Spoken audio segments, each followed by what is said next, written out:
राज्य का विस्तार कर दे, कल लड़ाई है वो जीत जाएं, उसमें हमारे सैनिक कम मरे उनके ज़्यादा मरें, क्योंकि जिसका जितना बड़ा ठूठा उसकी उतनी बड़ी मांग। लकड़हारे ने जब देखा कि ये भी मांगता है, वो पीछे को मुड़ लिया। इतने में सम्राट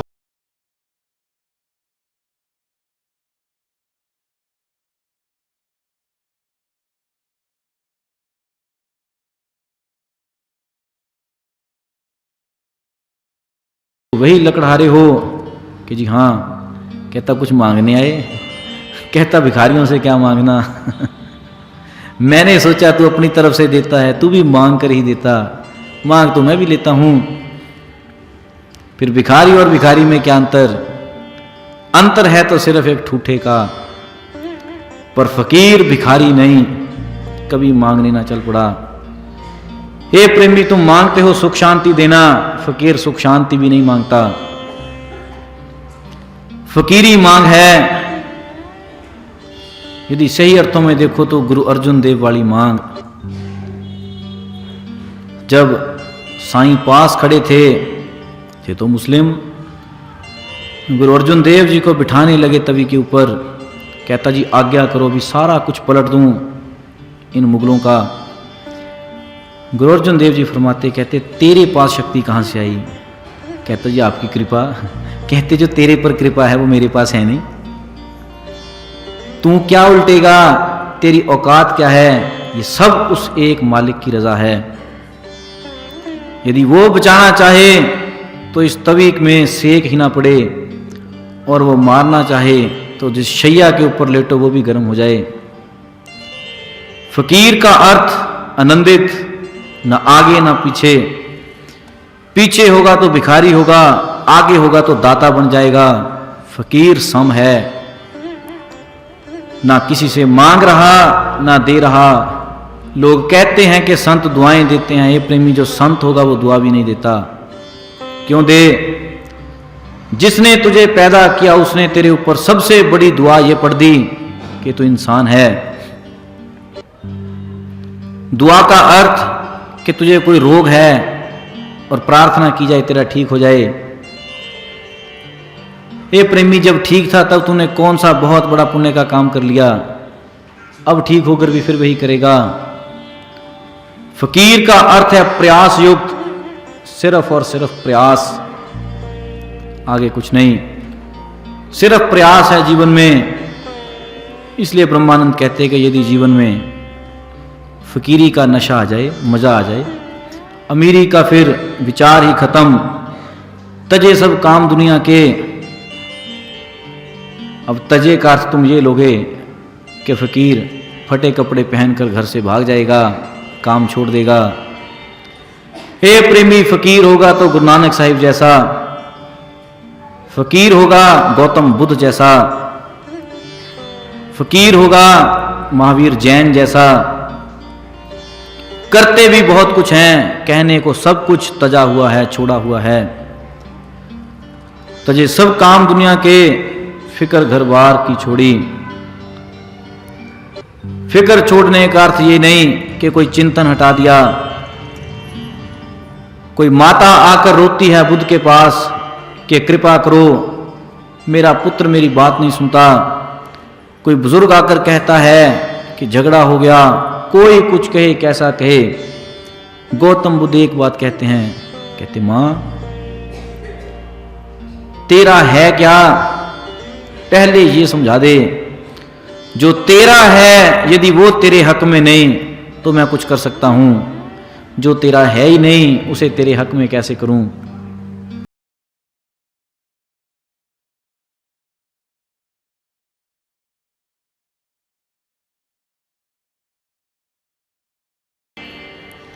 किसी प्रेमी ने दरबार में रहा करता था, गुरु महाराज के पास कहा, कहता गुरु महाराज हमने तो घर भी छोड़ दिया। गुरु महाराज कहते ये जो इतना बड़ा आश्रम है ये किसका घर? कहता अब तो ये हमारा ही है। फिर कहते छोड़ा क्या कहते 5 मरले का छोड़ा, 5 कनाल का मिल गया, और क्या चाहिए। हे प्रेमी, कौन सा क्षण है जब तुम छोड़ते हो? घर का अर्थ कोई बिल्डिंग नहीं, घर का अर्थ है रहन बसेरा, जहां रात कट जाए। कभी स्टेशन पर कटती है, कभी सड़कों पर कटती है, घर ही है। घर का अर्थ कोई निश्चित आकार नहीं कि चौरस दीवारें हों, ऊपर छत हो तो ही घर है। जहां तेरे मन में टिकने का सवाल आ गया कि यहां टिक जाएं, ये प्रेमी वो घर ही है। लेकिन फकीर कौन, जिसने इस रहन की फिक्र छोड़ दी। कोई चिंता नहीं, कभी यहां है तो ठीक, कभी वहां है तो ठीक, किसी प्रकार की कोई दुविधा ही नहीं। सदा एकांत में वासा, याद प्रभु की विसारी है। लोग एकांत वास का अर्थ लेते हैं कि जंगल चले जाएं, पहाड़ों पर चले जाएं, एकांत हो गए। बिल्कुल भी नहीं। और ये शर्त लगाकर कह सकता हूं कि जो पहाड़ों पर रहते हैं वो उनके लिए तो एकांत है ही नहीं, क्योंकि उनकी दशा ये होती कि जिसे छोड़कर आए हैं चित्त उसी में घूम रहा। विवेकानंद ने कहा था अपने गुरु महाराज को, मैं निर्विकल्प समाधि चाहता हूं, किसी पहाड़ के ऊपर जाकर शांत होकर। कहते नरेंद्र, ये सारी दुनिया पहाड़ है, ये सारी दुनिया जंगल है। एकांत का अर्थ कहीं छोड़कर भागना नहीं, इनके बीच में ही एकांत होना है। हे प्रेमी, एकांत ये मत कह लेना कि तुम किसी शून्य स्थान पर चले गए, क्योंकि जहां कोई ना पहुंचे वहां तेरा एक रिश्तेदार जाता है, उसका नाम है मन। वो कईयों के संदेश लेकर जाता, पत्नी रो रही होगी, बच्चे खाना मांगते होंगे, ये होगा, चोर ले गए होंगे। ये प्रेमी, बाहर के संदेश बंद हो जाते, अंदर की तार नहीं टूटती। सो ये मत सोचना कि एकांत कहीं बाहर है। एकांत है सबके बीच में रहकर भी हो जाए। कमल एकांत में है, चाहे उसकी जड़ें कीचड़ में है, लेकिन फूल सदा निर्लेप। नानक कहते हैं, जैसे जल में कमल निरालंग, मुर्गा बीने साने, सुरत शब्द पव सागर तरिए, नानक नाम बखाने। कमल निराला है, उसे पानी भिगोता नहीं। मुर्गाबी एक बत्तख जैसा जीव, उसको तुम सिर पकड़कर कितना नीचे पानी में ले जाओ, जब बाहर निकालोगे फिर सूखे का सूखा। उसके पंख ऐसे, पानी टिकता ही नहीं। नानक कहते इसी प्रकार सुरत शब्द पव सागर तरिए। हे प्रेमी, फकीरी का दूसरा अर्थ है सुरत और शब्द को संभाल जाना। फकीर कौन, जिसने सुरती पत्नी में से निकालकर नाम में दे दी, जिसने शब्द संभाल लिया, जिसने सुरती धन में से निकालकर नाम में दे दी, उसके लिए तो अपने आप एकांत। जैसे कभी कभी होता है, कोई आदमी अपने ख्यालों में खोया रहे, एक चीज को देखे जा रहा, सोचे जा रहा, उसके पास से कोई सीटी बजाकर, ढोल बजाकर निकल जाए। बड़ी देर बाद कोई आकर पूछता कि यार कोई यहां से ढोल वाला गुजरा? कहते नहीं। दूसरा आकर कहता कि अभी तो गया, तूने सुना नहीं? कहता नहीं, मेरा ध्यान नहीं था। ये प्रेमी, ये जो बेध्यानापन है, ये वैसे आजकल के बच्चों की बीमारी है। इनका ध्यान तो वैसे ही एकाग्र नहीं, पर थोड़े सूक्ष्म रूप में तुम्हें भी सबको बीमारी है। बच्चों को कोई काम कह दो, पूछो किया, वो ध्यान नहीं रहा। तुम्हें कहो, तुम तो खुद ही कहते फिरते हो, परमात्मा का ध्यान नहीं होता। हे प्रेमी, फकीर कौन, जिसने सुरत संभाल ली, जिसने एकाग्र अपने आप को कर लिया, उसको ब्रह्मानंद कहते हैं फकीर। फकीरी में मजा जिसको, अमीरी क्या विचारी है। फकीरी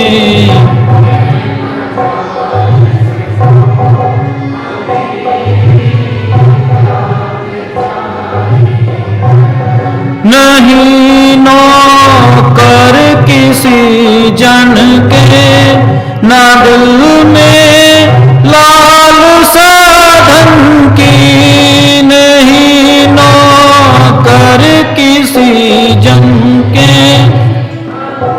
में लालसा धन की, ना दिल में लालसा धन की।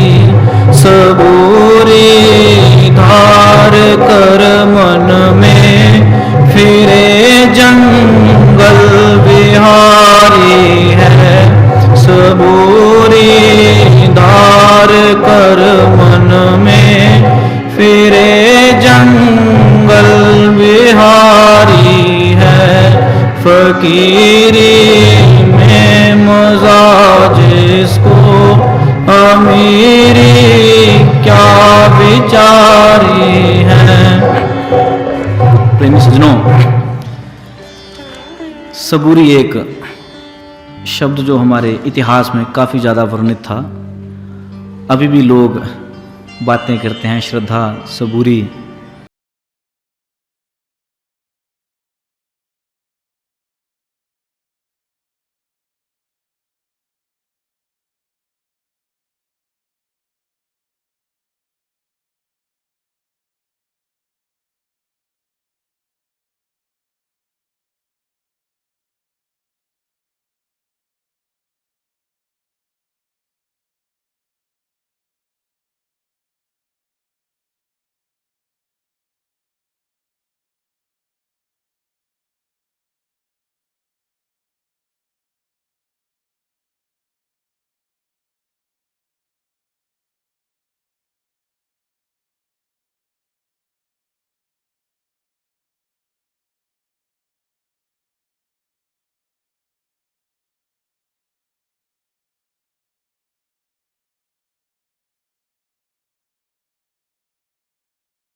यार ये तो सबसे सस्ता काम, कौन हल चलाए कौन बैल जोते।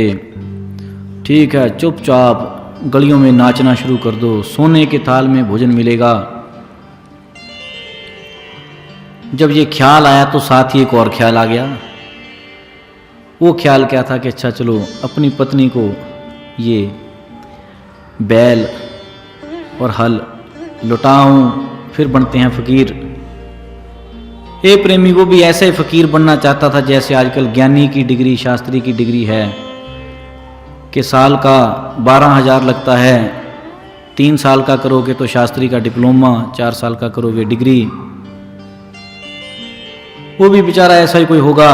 घर गया, पत्नी को कहता ले संभाल अपने बैल अपना हल, मैं चला फकीर होने। पत्नी कहती जिसने बैल और हल मोड़ने वो फकीर नहीं होते, जिसने फकीर होना उनको मोड़ने की तो होश ही कहां से आई। कहती तू लौटाने आ गया हल बैल। फकीर होना एक क्षण की घटना है, जब हो गया तो पिछला कोई खबरसार नहीं। फिर तो कोई मरता कोई जिए, सुथरा घोल पतासा पिए तो मस्त है। तू कहता है पहले लौटाऊं फिर फकीर बनेंगे। जैसे पंडित से मुहूर्त निकलवा रखा कि 12:30 बजे फकीर बनना। हे प्रेमी फकीरी एक नशा है, कब चढ़ जाए कुछ पता नहीं।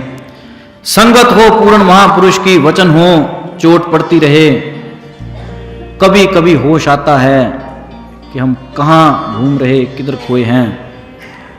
उन्हीं चोटों के पड़ते पड़ते कभी अंतःकरण पर चोट पड़ जाए, फकीरी जागृत हो जाती।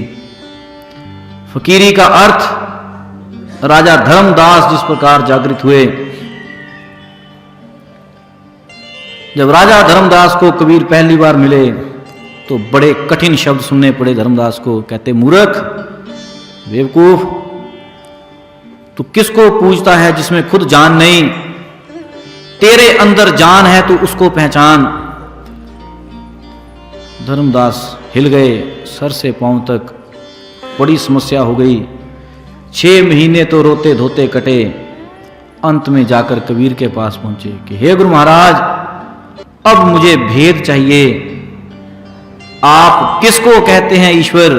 क्योंकि मैं तो कभी शास्त्रों को, कभी ग्रंथों को, कभी मूर्तियों को, कभी तीर्थों को ईश्वर मानता था, पर क्या है मेरे अंदर का तत्व, मुझे उसका ज्ञान कराओ।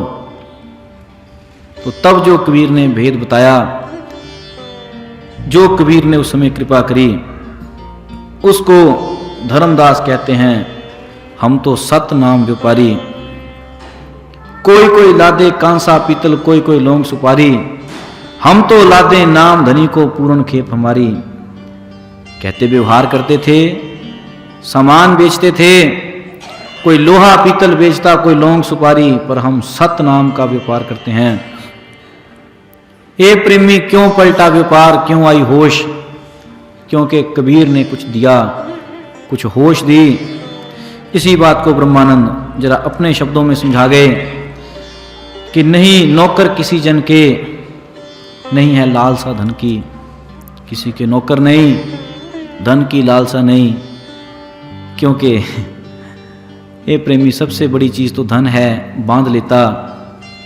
जैसे मैंने सुबह भी बात बताई थी, धन को सेवा के रूप में देखे तो ठीक, खर्चे के रूप में देखे तो फिर वही धन है, फिर बंधन। पहली लालसा ये बांध लेती। दूसरा है, या तो किसी के आगे झुके या कोई हमारे आगे झुके, ये भी है।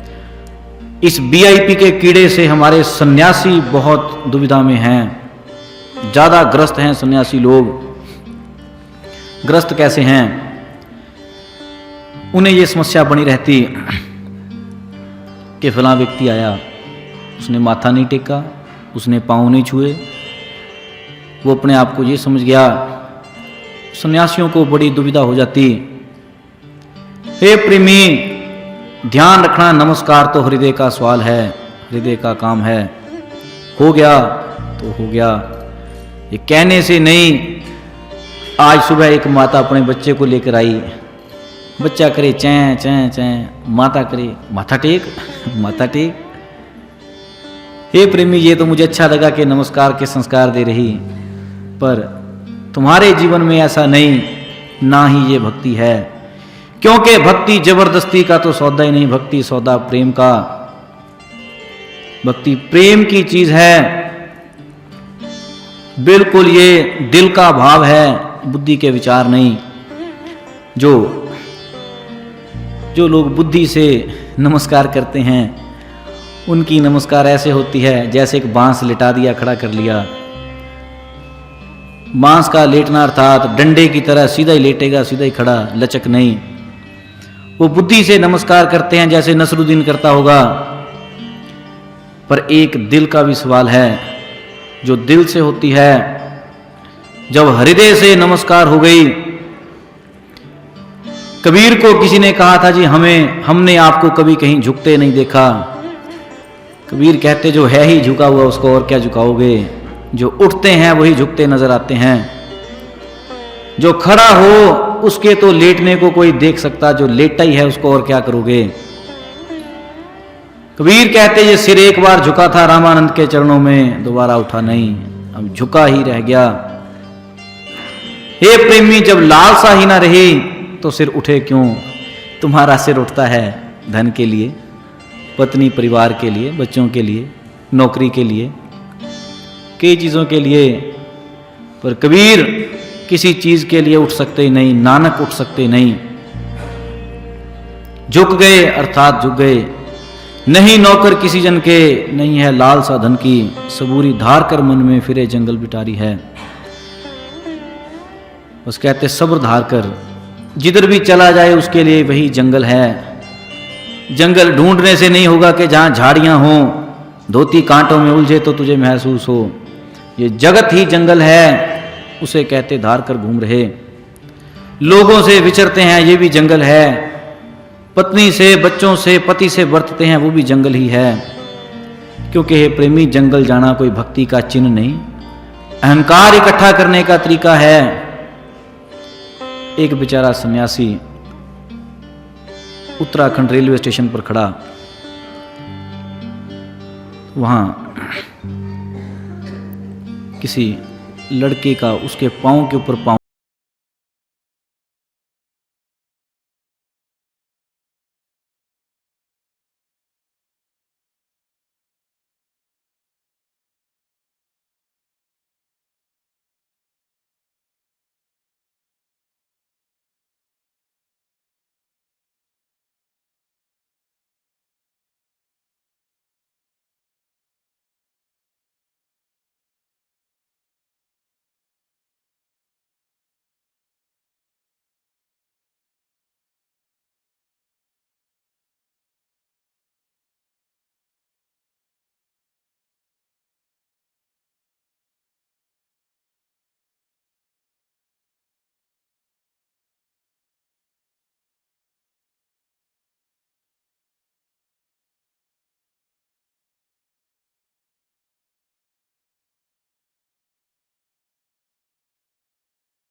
मेरे पास आए। मैंने कॉपी पेन दिया दोनों को। मैंने कहा चलो लिखो, अपने अपने गुण अवगुण लिखो। गुणों की तो दोनों ने लिस्ट बना ली, अवगुण एक भी नहीं। मैंने कहा जो तुमने झगड़ा किया ये भी एक अवगुण है। पत्नी की नहीं जी मैं ठीक थी ये गलत। वो कहता नहीं मैं ठीक ये गलत। हे प्रेमी, आत्म अध्ययन करोगे क्या? तुम्हें दूसरों के ही अवगुण चुनने आते हैं। फकीर कौन? जिसकी दृष्टि सिर्फ और सिर्फ अपने आप पर है। बुल्ले शाह कहते हैं अल्फ अल्लाह नाल रता दिल मेरा मनु बेदी खबर ना काई। कहते एक अल्फ का पता है कि मुझे अपना आपा खोजना, बे अर्थात दूसरे का कहते कोई पता नहीं, दूसरे को खोजे कौन। हे प्रेमी, जब दूसरों को खोजते हो तो अपना आपा भूल जाते हो। इसीलिए ब्रह्मानंद इस फकीरी की बात कहते हैं, तो फकीर हो, उन गुणों को धारण कर, सिर्फ अपने आप को देख, दूसरा नहीं। दूसरा जितना देखेगा उसमें उतना ही अवगुण नजर आएंगे, और जितना किसी में आएंगे ये प्रेमी तेरा चित्त भी उतना ही मलिन होता जाएगा, उतना ही गंदगी भीतर भरती जाएगी। तो आगे कहा कि मिला सत्संग संतन का, चले नित ज्ञान की चर्चा। मिला सत्संग संतन का, चले नित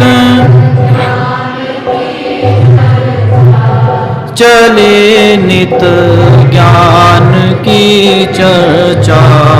छिपाना रूप अपने को, द्वैत सब दूर टारी है। छिपाना रूप अपने को, द्वैत सब दूर टारी है। फकीरी में मजा जिसको, मेरे क्या विचारी है। फकीरी में मजा जिसको,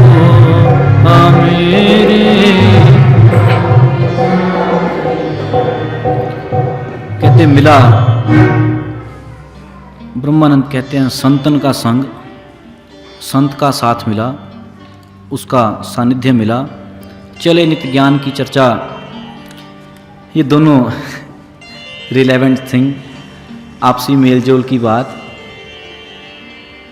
यदि संत का संग मिले तो ज्ञान की चर्चा चलती ही है, और जहां ज्ञान की चर्चा चले समझ ले वहां पर संत है।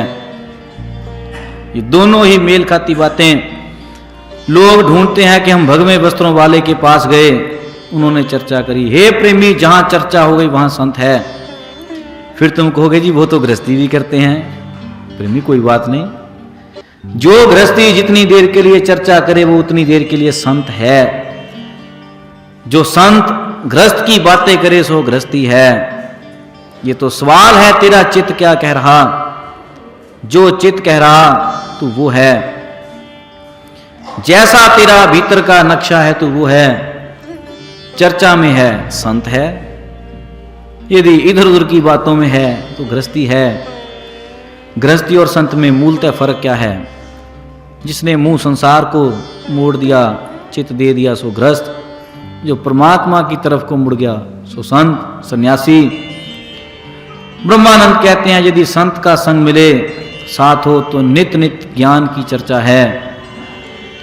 और ज्ञान की चर्चा का ये अर्थ नहीं यदि मैं कहूँ रामायण की चर्चा है। ए प्रेमी, रामायण तो फिर वही है, बाल कांड से उत्तराकांड तक।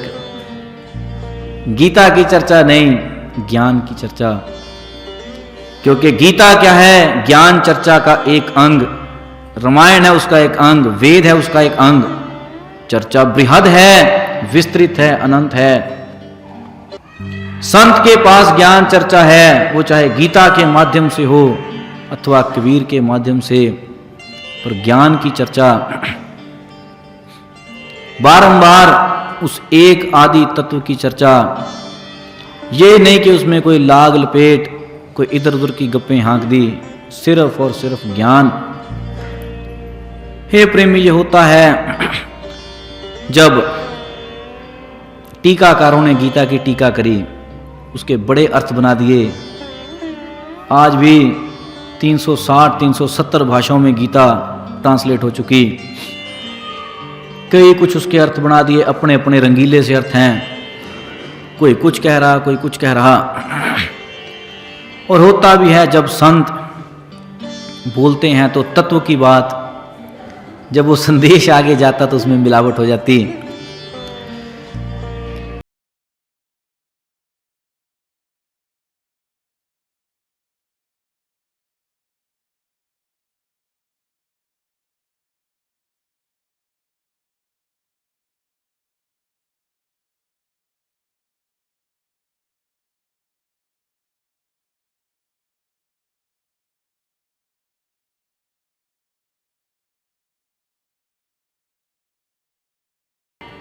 पहले वो सीधे मुझे कह दी मेरे कान में, फिर वो दूसरी तरफ बैठे पहले बच्चे को कहा, अब यही बात तुम 10वें बच्चे तक पास करो, समझाते हुए।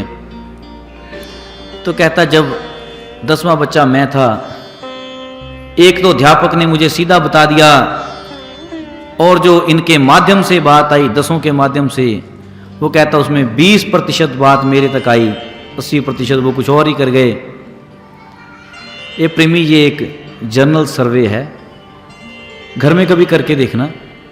लोग कहते हैं मैंने कहा कुछ था, कर दिया कुछ, उसका अर्थ क्या है? तुम अपना जोड़ लेते हो। ऐसे यही बीमारी तुम्हारे दुनिया के रागियों, पाठियों, सन्यासियों को भी है। ग्रंथ कुछ कहते हैं, उन्होंने कुछ कहा, कुछ और जोड़ दिया। संत कुछ कह गए, उन्होंने कुछ और मिलावट कर दी। उन्होंने वो कह दिया जिससे उनका अपना उल्लू सीधा हो सके। लोग कहते हैं कि गाने वाले तो बहुत आते हैं, बात एक ही करते हैं, बात वही शास्त्रों की करते हैं। हे प्रेमी, बात तो वही होगी, अर्थ क्या है?